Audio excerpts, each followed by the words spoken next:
تہجد کے سجدوں میں بہائے گئے آنسو کا خشک ہو جانا،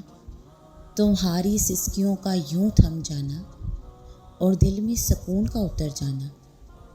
در حقیقت واضح دلیل ہے کہ تمہاری دعائیں سن لی گئی ہیں۔ تہجد کے سجدوں میں مانگی گئی دعائیں جب عرش تک جاتی ہیں تو کن کی خوشخبری ساتھ لے کر ہی لوٹتی ہیں۔ جب تہجد کی دعائیں عرش پر گونجتی ہیں تو پھر رب تمہاری دعا کو تمہاری جھولی میں ڈال ہی دیتا ہے، پھر تمہاری ادھوری خواہش